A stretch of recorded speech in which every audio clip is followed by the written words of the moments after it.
Quand l'ambition oublie le bien commun, elle construit sa gloire sur du sable. Salut à tous et bienvenue sur la chaîne Lusambo News.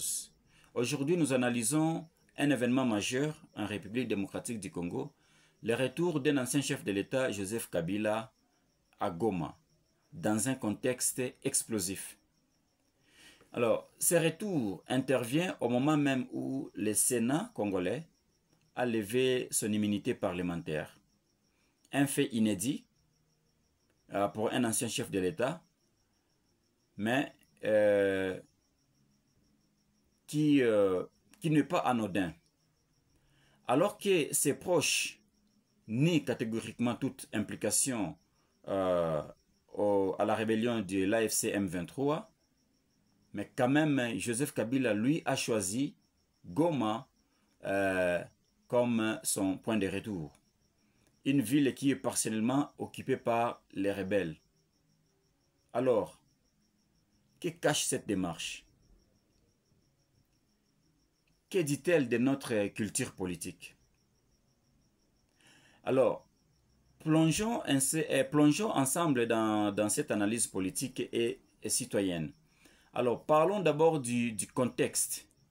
Le contexte immédiat ici, il s'agit bel et bien d'un Sénat congolais qui a levé l'immunité d'un ancien chef de l'État, Joseph Kabila, sénateur à vie, un acte grave, rare, qui ouvre la porte à des poursuites judiciaires.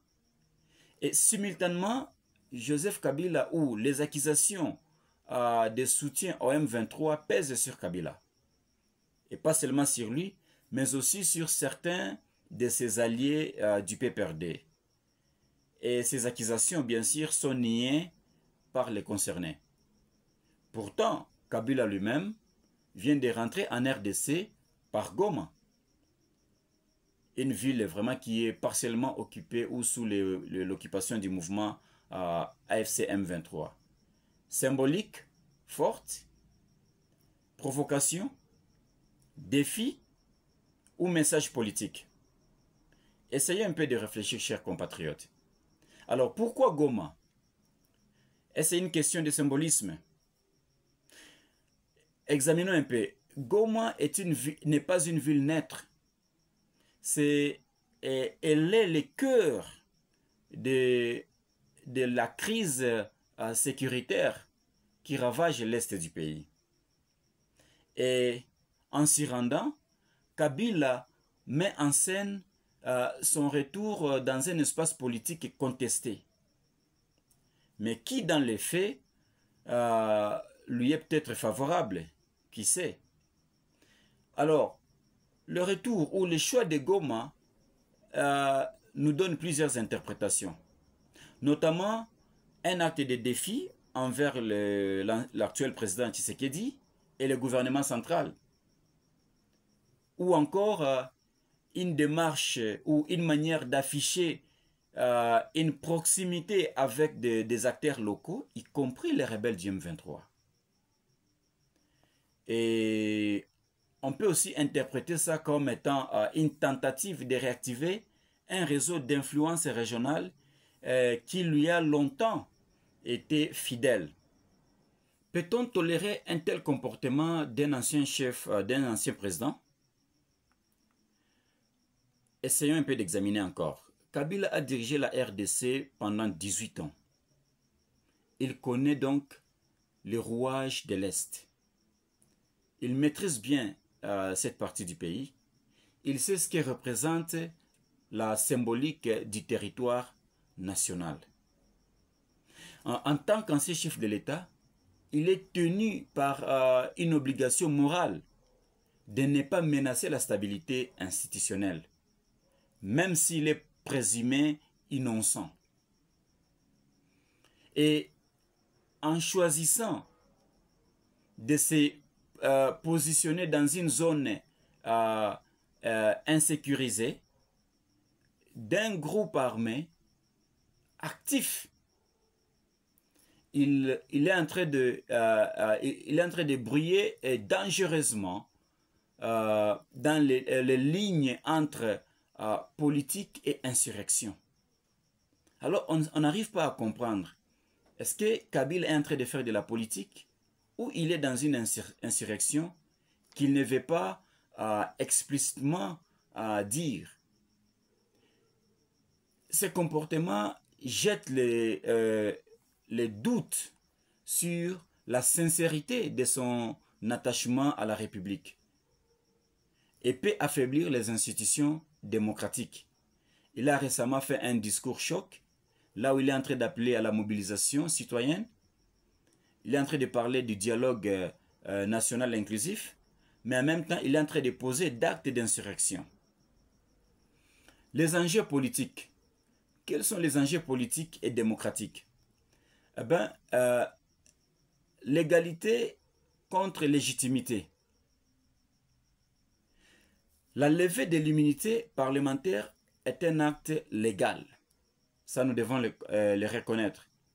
Mais le retour théâtral de Kabila vise à construire une légitimité alternative à l'Est. Fragmentation du pays. Ici, nous voyons que Kabila semble exploiter le clivage Est-Ouest. Comme il est de l'Est, et la rébellion a commencé à l'Est, avec la majorité des membres de cette rébellion qui sont de l'Est, il vient s'allier à l'Est. N'est-ce pas là en train de vouloir faire une division entre l'Est et l'Ouest? Ces retours pourraient accentuer le sentiment d'abandon de certaines provinces au profit d'une base politique ethno-régionale. Et c'est une déstabilisation potentielle. Ceci, ça peut entraîner l'ambiguïté vis-à-vis du M23. Il alimente les soupçons de complicité avec une rébellion armée, ce qui est grave. Quelles leçons politiques et civiques peut-on tirer de ceci? Premièrement, aucune personnalité politique, aussi puissante soit-elle, ne doit se placer au-dessus des institutions. En deuxième lieu, la présomption d'innocence ne donne pas droit à la provocation ou à la menace implicite contre l'ordre républicain. Une autre leçon à tirer, c'est que l'espace démocratique doit être défendu par les citoyens. Donc, un ancien président ne peut pas revenir par une zone de guerre sans rendre compte de ses intentions. C'est un ancien chef d'État. Nous devons comprendre, nous devons connaître ce qu'il est en train de faire. Le respect des procédures institutionnelles, levé d'immunité, justice, c'est un pilier d'un État de droit.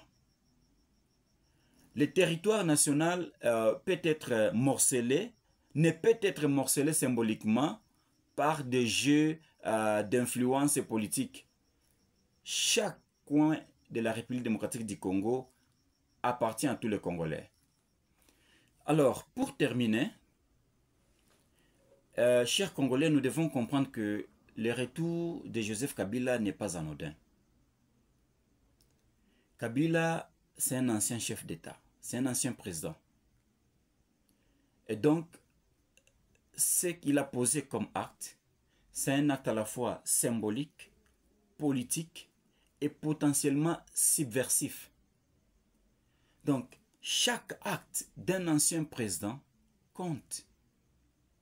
C'est un monsieur qui connaît ce pays. C'est un monsieur qui a dirigé ce pays pendant 18 ans. Il maîtrise donc tous les coins et recoins de ce pays. Et particulièrement l'est du pays. Et lorsqu'un ancien chef de l'État joue avec les lignes rouges de la République, c'est à nous, Congolais, d'interroger ses comportements. Que vous soyez de l'opposition, que vous soyez du régime, que vous soyez indépendant ou neutre, nous devons être vigilants. Nous devons surveiller les comportements des anciens chefs d'État. Nous devons surveiller le comportement des actuels dirigeants du pays. Et donc, c'est notre devoir de défendre l'intégrité territoriale, de défendre les institutions de la République. Pas défendre un régime, mais défendre les institutions de la République. Et nous devons être vigilants. Donc, le Congo doit avancer avec clarté, pas dans l'ambiguïté. Le temps des zones grises doit être révolu. Chers Congolais, chers compatriotes, comme je vous l'ai dit dans mon introduction, quand l'ambition oublie les biens communs, elle construit sa gloire sur du sable. Merci de nous avoir suivis. Abonnez-vous et partagez la vidéo pour permettre à ce que YouTube puisse montrer cette vidéo à tous les Congolais, et cela va essayer d'éveiller la conscience de nos compatriotes. Merci et à la prochaine.